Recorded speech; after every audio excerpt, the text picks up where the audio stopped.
l'intégration des alternants, prévention des risques de rupture. Pour nous, ce sujet-là, c'est déjà de donner des guides et d'accompagner nos managers pour la bonne intégration. Donc, on a un petit guide donc j'ai essayé de le synthétiser, hein. En fait, il est un petit peu plus poussé, mais ce guide nous permet de bien préparer déjà l'accueil de l'alternant, de le préparer au niveau de l'équipe, d'organiser son espace de travail, de faire en sorte qu'il arrive dans de bonnes conditions et de communication et d'information. Avant l'arrivée du collaborateur, nous, on a contacté l'école, on a déjà fait en sorte qu'il y ait une bonne relation d'instituer entre l'école de l'alternant et l'alternant lui-même. On intègre son tuteur dans cette démarche.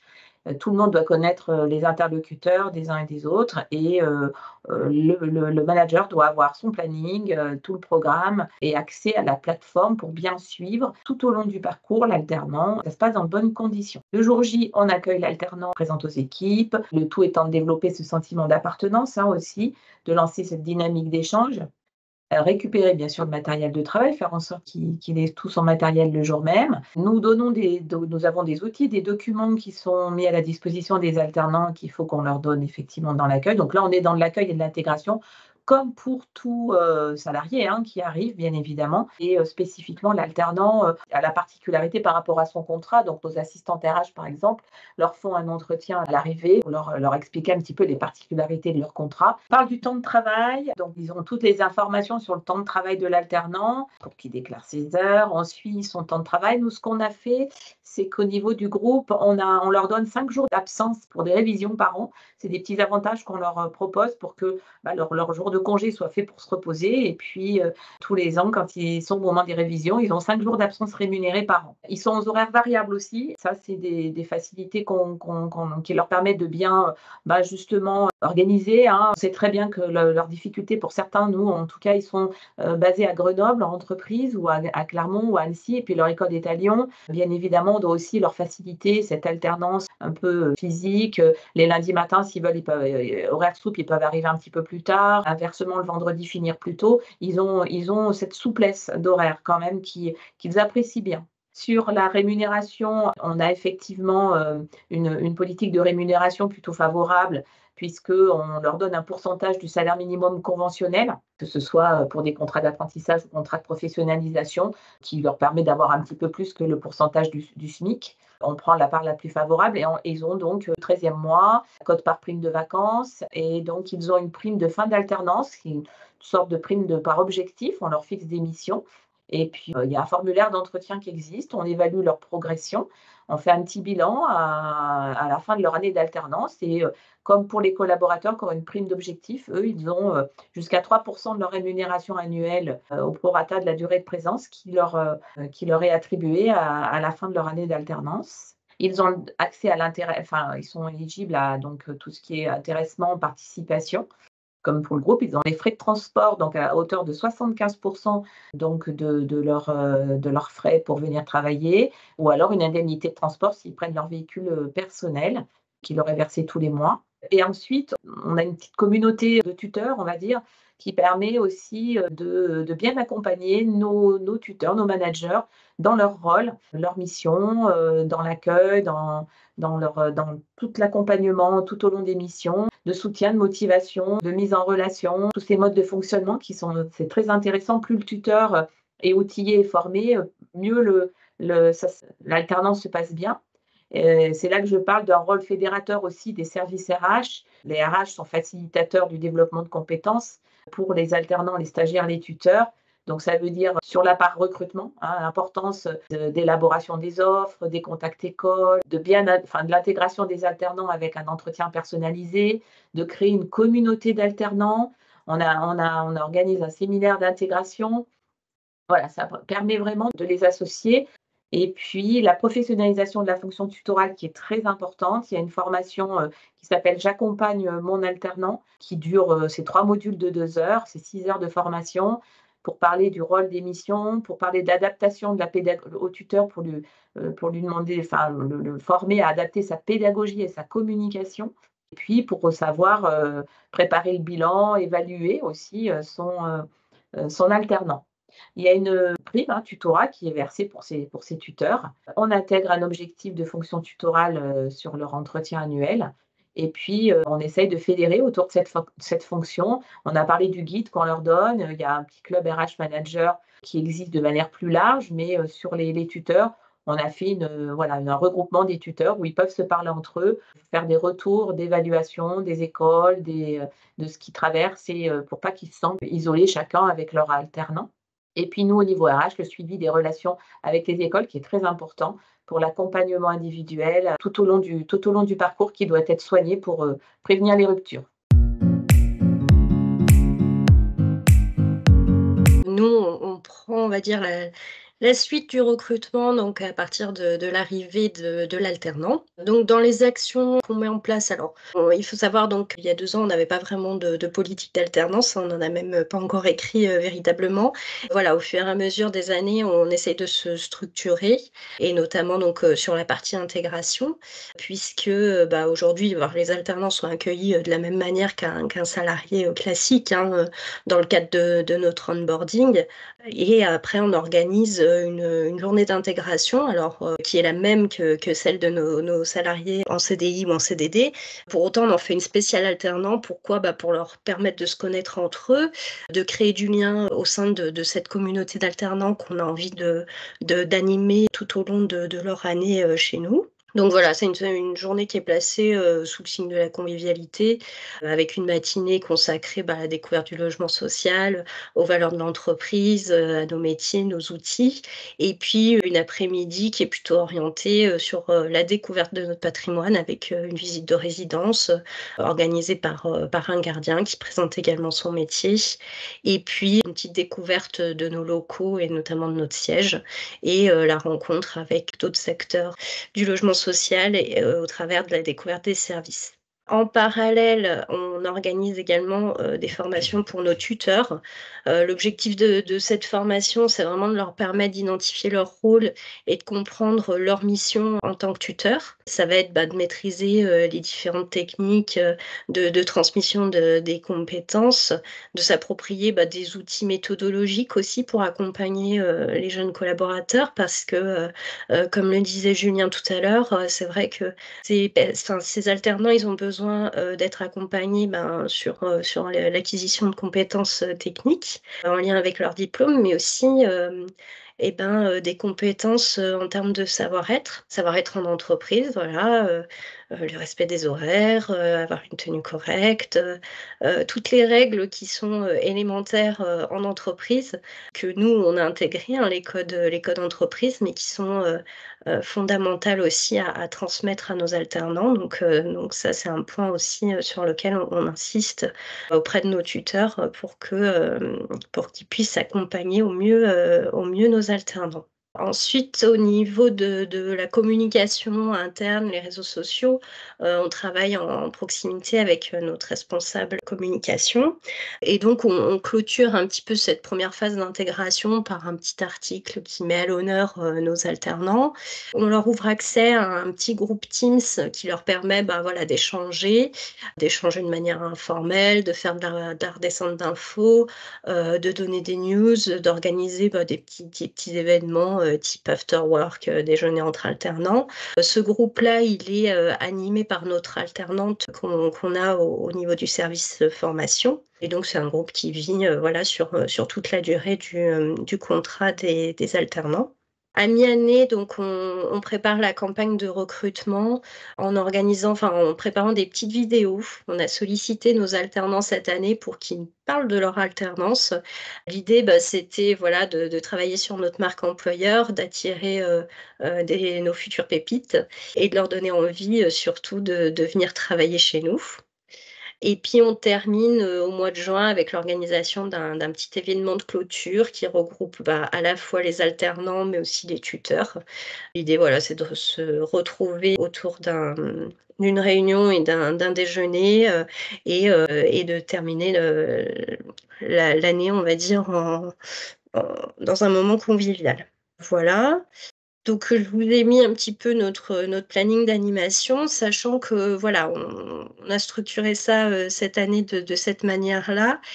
Pour l'année prochaine, on aimerait en fait, intégrer un nouveau dispositif pour travailler encore plus sur cette communauté alternant, qui serait, d'expérimenter la mise en place d'un projet alternant sur une thématique, on va dire, commune et très transverse, sur la QVCT.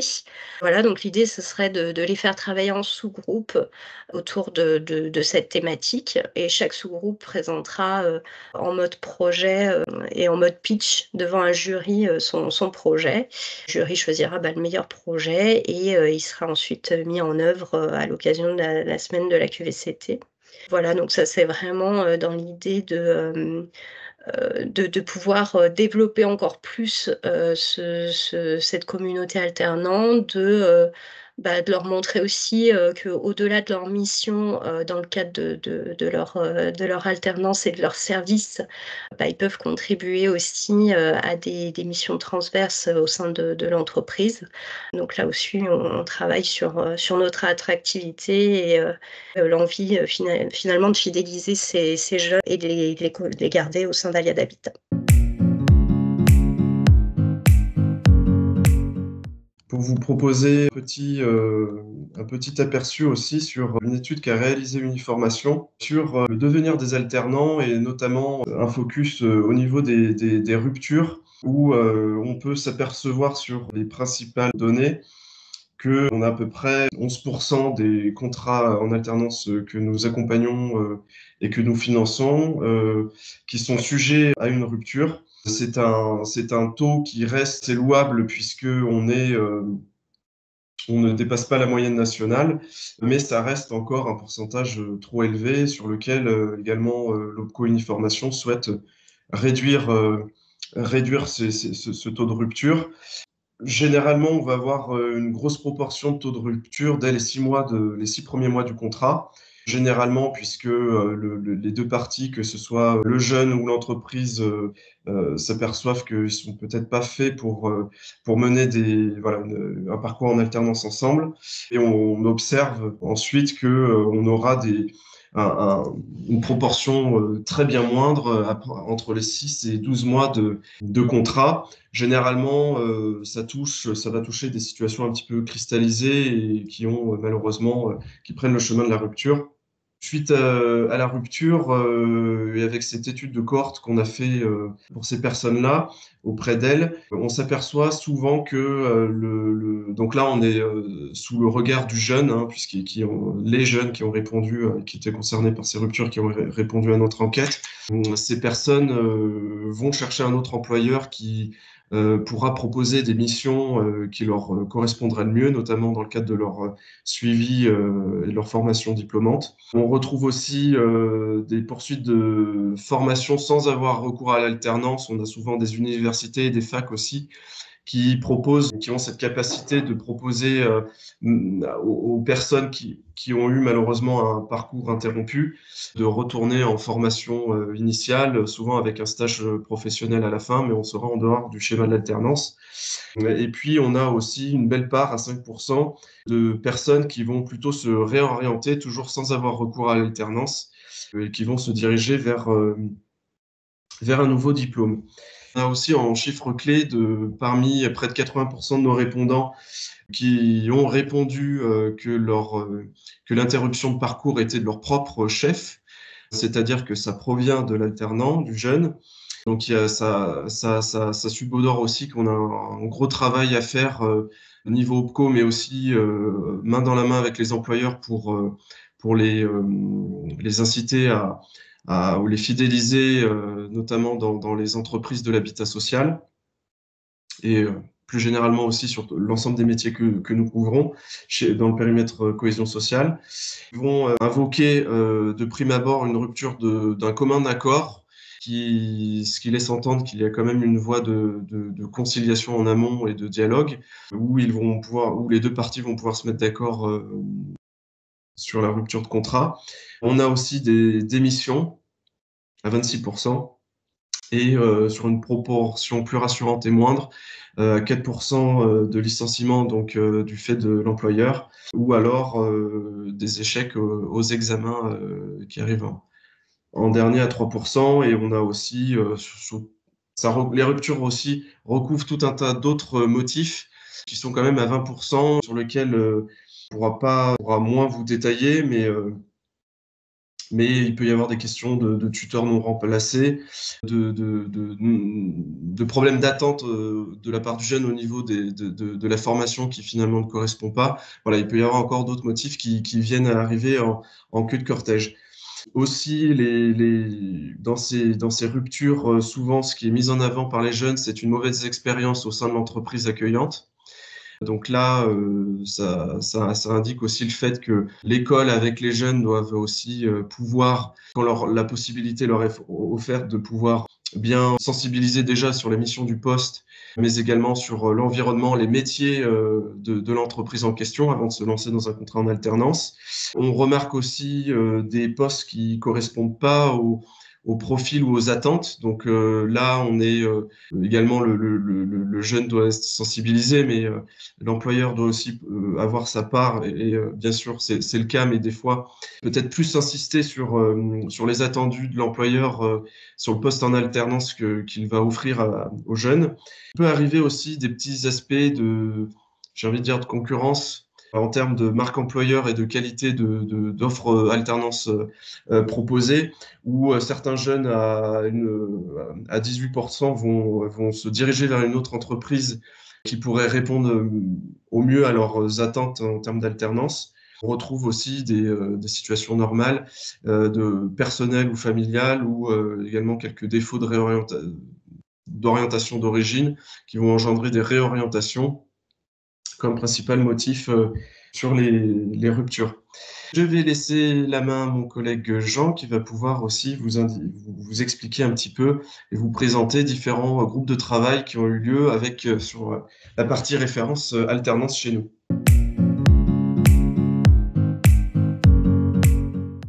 Il faut rappeler qu'aujourd'hui, l'OPCO a un rôle central, notamment entre les employeurs, les alternants et les organismes de formation. Et l'idée, c'est que lors d'un groupe de travail, on a pu remettre à plat l'ensemble des actions que l'OPCO peut être amené à faire à différentes étapes du contrat auprès de différents acteurs. L'objectif étant, on est attendu également par l'État sur cette logique-là, de baisser ce fameux taux de rupture. On ne peut pas être tout seul dans son coin à vouloir, entre guillemets, œuvrer sur ce sujet-là. C'est vraiment un aspect systémique qui doit être mis en place. Donc sur la slide suivante, vous allez voir un petit extrait du travail. Donc là, si je prends juste cet exemple-là sur la temporalité juste en amont du contrat, l'idée était de pouvoir rassembler tous les outils et les typologies d'intervention que l'OPCO pouvait faire, tant vis-à-vis de l'employeur que du CFA, que des partenaires et des candidats. Ça, c'est une ressource qu'on peut être amené à vous faire passer dans un second temps. Vous voyez notamment si on prend le travail vis-à-vis des employeurs, ce sera de pouvoir les outiller sur l'identification de la certification la plus adaptée aux besoins pour éviter les ruptures en début de parcours, de pouvoir proposer tous les outils vis-à-vis des tuteurs et maîtres d'apprentissage, et ça, Nicolas va en parler dans quelques minutes, de pouvoir faire le lien si besoin avec les organismes de formation. Bref, voilà, on a remis à plat tous ces éléments, ce qui permet de pouvoir avoir une temporalité d'action à tous les moments du contrat.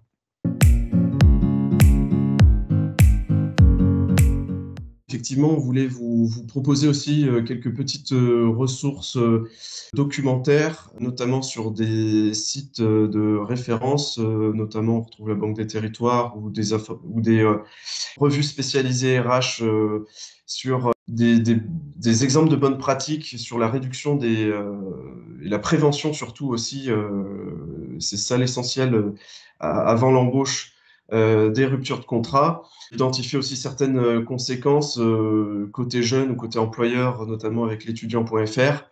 Services de l'État en région et en département, ici avec la DETS, pour l'apprenti, alors la DETS du Rhône, ont prévu des petites plaquettes à destination des apprentis. Je pense aussi que ce sont des plaquettes qui peuvent être proposées en exemple, qui peuvent être pour des employeurs de l'habitat social d'autres départements. Mais en tout cas, il existe de l'outillage. Et comme je vous l'ai proposé aussi dans le chat de notre webinaire, vous pouvez saisir votre conseillère, votre conseiller uniformation sur la question aussi de la prévention des ruptures sur les contrats en alternance. Uniformation a travaillé déjà sur ce sujet à l'occasion, notamment je pense à Marseille, sur des temps dédiés pour prévenir les ruptures. Aussi, ça s'est fait du côté du Puy-de-Dôme. On a aussi des outils, des exemples que peut vous proposer Uniformation pour prévenir ou peut-être questionner aussi certaines pratiques professionnelles, mais en tout cas réunir les bonnes conditions pour éviter les ruptures et que vous n'ayez pas de mauvaises surprises sur toute la durée du parcours que vous aurez avec vos jeunes en alternance. Nous arrivons aussi sur la partie, comme vous l'avez indiqué en début de présentation de ce webinaire, Jean, sur la partie tuteur et maître d'apprentissage. Et je vais laisser mon collègue Jean sur ce sujet.